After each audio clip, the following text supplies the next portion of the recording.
देखो जरा ध्यान से।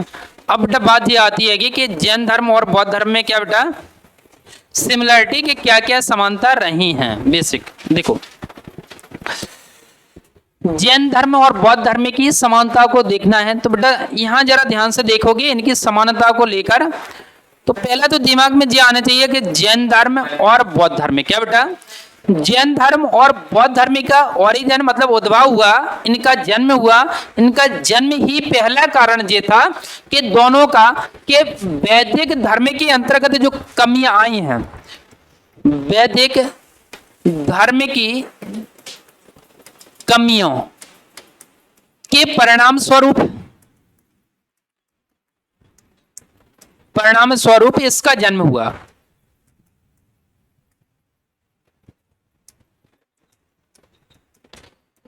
अगर वैदिक धर्म में कमियां नहीं आती तो दोनों का जन्म होना ही मुश्किल था, क्योंकि अगर बौद्ध जो वैदिक धर्म था, अगर वो अपने ग्रंथ जटिल ना बनाते, वेद जटिल ना बनाते, या वो कर्म कांडता जिसे कहा जाए तो यज्ञ या अन्य चीजों को ना बनाते जटिल, तो स्वाभाविक है कि इन सब का आना मुश्किल था।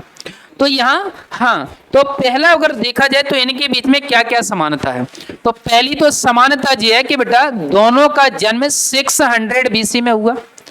चाहे वो जैन धर्म में हो चाहे बौद्ध धर्म में हो, तो 600 BC सेंचुरी अगर कहा जाए तो उस वाले टाइम पीरियड में क्या हुआ, इनका जन्म हुआ। पहला पॉइंट। दूसरा पॉइंट देखा जाए बेटा तो दोनों का जन्म क्या हुआ, गंगा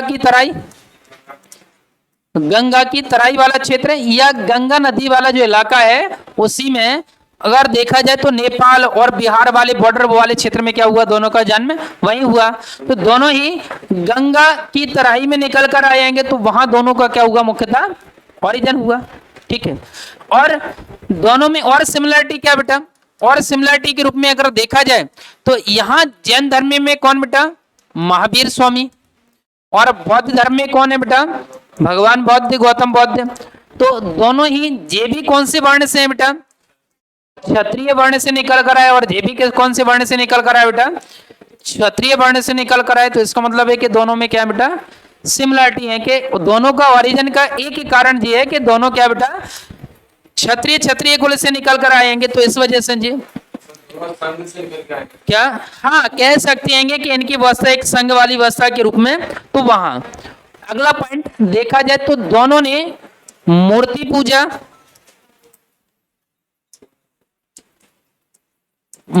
पूजा या कहा जाए तो कर्मकांडता जैसी व्यवस्था को इन्होंने क्या किया बेटा, जैसी व्यवस्था का इन्होंने क्या किया, त्याग किया। दोनों ही चाहते थे इस वाली व्यवस्था को खत्म करना।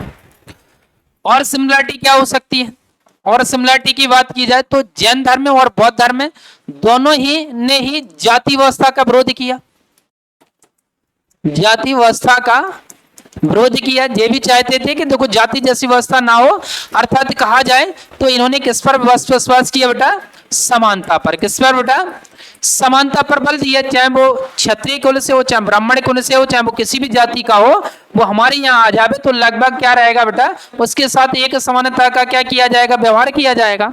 तो यहाँ मुख्यतः देखा जाए इनके बीच में क्या रहेंगे जे एक तरीका से हाँ सिमिलरिटी। और क्या हो सकता है, और आप देखोगे तो दोनों में ही अहिंसा का सिद्धांत है। चाहे जैन धर्म को ले लो और चाहे बौद्ध धर्म को ले लो, दोनों ही ने किस पर बल दिया बेटा, अहिंसा के सिद्धांत पर बल दिया। अर्थात कहा जाए तो इन्होंने किसी प्रकार की जीव जंतुओं की जो हिंसा होती है उस पर इन्होंने क्या लगाया बेटा, प्रतिबंध लगाया कि इतने सारे जो या जो कर्मकांडता जो व्यवस्था चल रही थी, सैक्रिफाइस करना जीव जंतुओं को जो होते थे उनको बलिदान कर कुर्बानी देना, उनकी जैसे यज्ञ वगैरह हो रहा होती उसमें देना। तो इस वजह से तो उन्होंने दोनों ने क्या किया बेटा, देखा जाए तो इस चीज का दोनों ने क्या किया, विरोध किया। तो मुख्यतः इन चीजों के परिणाम स्वरूप क्या निकल कर आया बेटा, जैन धर्म और बौद्ध धर्म निकल कर आए, और दोनों की बेटा क्या रही है, सिमिलरिटी कि बेसिक इनकी समानता क्या है। तो समानता में देखो जरा ध्यान से कि दोनों ने ही वैदिक धर्म के परिणाम स्वरूप हुआ 600 BC गंगा की तराई में, दोनों ही क्षत्रिय कुल से रहेंगे। और इसके अलावा मूर्ति पूजा जैसी व्यवस्था हो गई, जाति व्यवस्था जैसी हो गई है, तो इन सबका इन्होंने क्या किया बेटा, काम किया। ठीक है। हाँ, इसके अलावा एक जी बता रहा था, जैसे क्या बोल रहा था बेटा, संघ वाली व्यवस्था कि इनके यहाँ संघ हुआ करते थे। जैसे कि अगर देखा जाए तो बौद्ध भिक्षु भिक्षुणी है जैन के अंतर्गत, तो वो क्या रहते थे, तो दोनों संघ में रहते थे। तो इस वजह से दोनों संघ वाली व्यवस्था के परिणाम स्वरूप यह दोनों में ही ये वाली व्यवस्था कैसी रही है, मेनली सिमिलरिटी के तौर पर निकल कर आई है। तो यहाँ मुख्यतः समानताएं ये निकल कर आ सकती हैं। और कुछ याद आ रहा है क्या, और समानता के तौर पर कुछ हो सकता है तो बताइए जरा। हाँ, पॉलिसी अपने बताया ना कि जैसे अपन ने देखा कि जो अहिंसा की नॉन वायलेंस जो पॉलिसी थी वो लगभग दोनों के बीच में क्या थी, सेम थी, है ना। दोनों ने ही कहा जाए तो अगला पॉइंट के रूप में अपन जोड़ सकते हैं, जैसे रीबर्थ पुनर्जन्म पर बल दिया, है ना। इसके अलावा दोनों ने ही किसको महत्व दिया, कर्म को महत्व दिया, कि जो जैसे कर्म के अकॉर्डिंग आगे चल के तुम्हें क्या मिलेगा, निर्वाण या मोक्ष की प्राप्ति, ये अन्य चीजें डिसाइड होंगी। रिबर्थ होगा तुम्हारा कर्म के अकॉर्डिंग ही होगा। अगर तुम इस जन्म में अच्छे कर्म करोगे तो आने वाले जन्म में भी तुम्हें क्या मिलेगा, अच्छा ही मिलेगा जन्म। तो इस वजह से दोनों एक बार नोट करो जरा शॉर्ट में, इनको जल्दी जल्दी नोट कर लो जरा।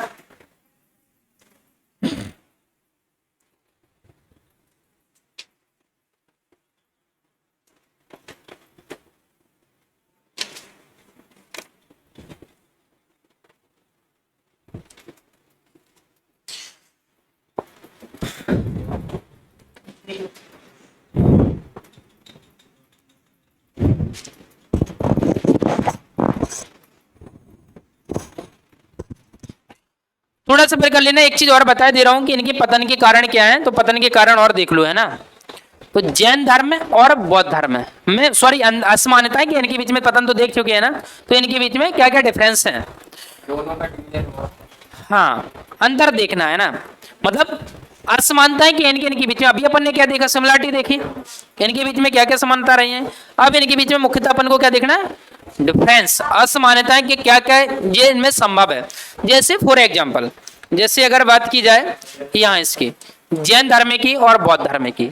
जैन धर्म ने किसको माना बेटा, आत्मा को, किसको माना बेटा, और बौद्ध धर्म ने क्या माना बेटा, आत्मा पर बल ही नहीं दिया इन्होंने। बेसिकली इन्होंने कहा कि नहीं, तो इन्होंने कहा निर्वाण या मोक्ष की प्राप्ति के लाने तुम्हें क्या आत्मा का पवित्र होना जरूरी है, परंतु इन्होंने इसको ज्यादा ना महत्व ना देते हुए इन्होंने किसको ज्यादा महत्व दिया बेटा, कर्म को महत्व दिया, है ना। जैसे फॉर एग्जांपल कर्म को इन्होंने ही महत्व दिया, लेकिन इन्होंने कर्म कैसा माना बेटा, फिजिकल या भौतिक कर्म कैसा माना बेटा, भौतिक कर्म। भौतिक मतलब कि तुम्हारा कर्म दिखना चाहिए, क्या कर रहा है क्या नहीं कर रहा, वो चीजें। और इन्होंने कहा कि देखो कर्म कोई भौतिक नहीं है, कर्म होता है कि आपकी इच्छा के अकॉर्डिंग, क्या बेटा, इच्छा। इच्छा अपन कहा जाए जैसे बेस इच्छा, कि जैसे तुम्हारे मन में जो विचार आ रहा है तो स्वाभाविक है भाई विचार ही तुम्हारे क्या बनेंगे, अगले टाइम कर्म में कन्वर्ट होंगे। तो इनके अकॉर्डिंग, जैन में धर्म के अकॉर्डिंग जो कर्म है वो है फिजिकल, भौतिक है, और इनके अकॉर्डिंग जो कर्म है वो फिजिकल ना होकर एक बेटा इच्छा है, कि अगर तुमने मन में जैसा सोच लिया तो एक तुम्हारा किया गया कार्य ही कहलाएगा, क्या कार्य ही। तो इसके अकॉर्डिंग जैन धर्म और बौद्ध धर्म में कर्म की इन्होंने व्याख्या की है, बट दोनों की व्याख्या क्या बेटा, कर्म को लेकर अलग अलग है। जैसे जैन धर्म और बौद्ध धर्म, जैन धर्म ने जाति का विरोध तो किया लेकिन थोड़ा सा सॉफ्ट तरीका से, कैसा, प्रबल तरीका से नहीं किया कि जातिवादी व्यवस्था खत्म हो। लेकिन वही जो बौद्ध धर्म है, बौद्ध धर्म में जो जातिवादी व्यवस्था को बता रहा है वो एकदम प्रबल तरीका से कह रहा है कि जातिवादी व्यवस्था है नहीं, यहाँ सभी के साथ क्या हो जाएगी बेटा, समानता का व्यवहार किया जाएगा। तो जाति व्यवस्था को इन्होंने देखा जाए प्रबल तरीका से इन्होंने क्या किया, विरोध किया, कि इन्होंने स्पष्ट कह दिया गया कि जाति व्यवस्था यहाँ किसी प्रकार का भेदभाव नहीं किया जाएगा। वहीं जैन धर्म और बौद्ध धर्म के अंतर्गत देखा जाए तो थोड़ा बहुत वहां क्या उनके अंतर्गत सॉफ्ट है, वो स्पष्ट रूप से खुले तौर पर सामने नहीं आना चाहते हैं, तो उन चीजों पर इन्होंने बल दिया। इसके साथ और क्या है कि यहाँ तो जैन धर्म और बौद्ध धर्म के अंतर्गत, जैसे जैन धर्म में क्या बताया गया बेटा कि न्यूड बॉडी, जैसे हम इनकी एक ब्रांच है, कौन सी है बेटा, दिगंबर। तो दिगंबर में ये क्या कहा चाहते हैं बेटा कि यहाँ निर्वस्त्र, निर्वस्त्र जिसे बोला जाए, नग्न अवस्था जिसे बोला जाए, इस चीज पर जी क्या बल देते हैं। जबकि बौद्ध धर्म ने इस चीज का बिल्कुल खंडन किया, बोले हमारे यहाँ जी भी क्या एक जी वाली विचारधारा को स्वीकार ही नहीं किया जा सकता है। तो इन्होंने भी उनकी जो विचारधारा है, बौद्ध धर्म ने जैन धर्म की जो विचारधारा है, निर्वस्त्र वाली विचारधारा है, उस पर भी इन्होंने क्या दिया, बल दिया, बोले नहीं, यह हम इस वाली व्यवस्था को स्वीकार ही नहीं करेंगे, जिससे समाज में एक अलग तरीका की विचारधारा प्रकट हो और एक अलग तरीका के लोग मतलब वहां अलग अलग विचार लगाएं, तो वो चीजों पर हमने बल नहीं दिया। यहाँ देखोगे जैन धर्म के अंतर्गत तो हमने बताया था बेटा कि इनके अंतर्गत जो अहिंसा की थ्योरी है, नॉन वायलेंस जो थ्योरी है, अहिंसा की जो थ्योरी है, और इधर जो अहिंसा का सिद्धांत है, वो जैन धर्म में कैसा बड़ा कॉम्प्लेक्स है, कैसा बेटा जटिल है। क्योंकि यहाँ हमने देखा संलेखना विधि देखी इनकी, और संलेखना विधि के अंतर्गत बहुत ज्यादा समझ रहे हैं ना कि बाल निकालना वो सारी चीजें बड़ा दर्द वाली कहानी, जबकि इन्होंने इस पर बल कम दिया। किसने बेटा? बौद्ध धर्म के अंतर्गत। और इन्होंने क्या किया, जैन धर्म ने शुद्ध पूरा टोटली एक तरीका से देखा जाए तो किस पर बल दिया बेटा? अहिंसा की थ्योरी पर। उसी को ये क्या कर रहे हैं, बढ़ावा देने का कर रहे हैं। ठीक है, हाँ एक अगला कॉन्सेप्ट दिया है सही। देखो यहाँ इन्होंने निर्वाण या मोक्ष की प्राप्ति के लाने इन्होंने देखा जाए तो नॉर्मली के एक आत्मा जो पवित्र हो उसके आधार पर जो निर्वाण या मोक्ष प्राप्ति कर सकते हैं वो चीजें एक तरीका से जटिलता को इन्होंने बांध कर रखा है कि आम व्यक्ति नहीं कर सकता, जिसको देखा जाए तो सन्यासी जीवन या कहा जाए तो ब्रह्मचर्य का क्या करना पड़ेगा, पालन करना पड़ेगा। तो ब्रह्मचर्य वाली व्यवस्था कौन कहता है? जैन धर्म में। कौन कहता है? जैन धर्म में कहता है। वहीं बौद्ध धर्म में कहता है कि अगर तुम्हें मोक्ष की प्राप्ति करनी है तो जरूरी नहीं कि तुम ब्रह्मचर्य का जीवन व्यतीत करो, जरूरी नहीं कि तुम एक साधु सन्यासी का जीवन व्यतीत करो।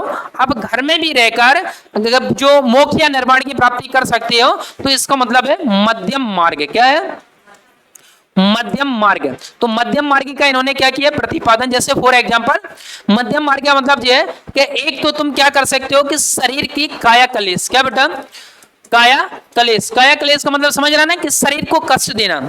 एक तो तुम शरीर को काया कलेश, और दूसरा इन्होंने कहा है कि तुम ऐसा भी नहीं कि बहुत ज्यादा तप करो, तप या जो तपस्या है बहुत ज्यादा तप करो, बोले नहीं तुम मोक्ष की प्राप्ति, तुम सोचो कि हम बहुत ज्यादा काया क्लेश करें तप करें इसके बाद हमें प्राप्त हुए, तो बोले नहीं, तुम्हें बड़ी आसानी से। जैसे फॉर एग्जांपल तो उन्होंने कहा कि मध्यम मार्ग की इन जो तपस्या है, जो कठिन मार्ग है, इनके बीच से मार्ग होकर गुजारेंगे हम। अर्थात तुम क्या कर सकते होगे, घर में गृहस्थ जीवन जीकर, गृहस्थ जीवन मतलब तुम सन्यासी बनना तुम्हें जरूरी भी नहीं है, ब्रह्मचर्य का तुम्हें पालन करना जरूरी भी नहीं, तो घर पर आओ, घर पे भी रहकर तुम मोक्ष के अधिकार हो सकती है, निर्वाण के अधिकार हो सकती है।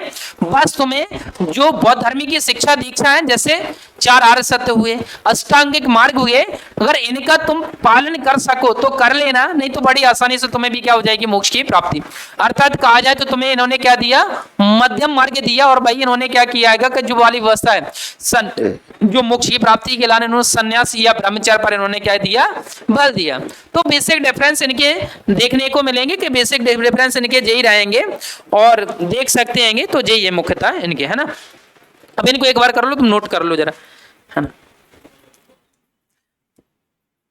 यहीं से कर लो, है ना, कर लो, है ना।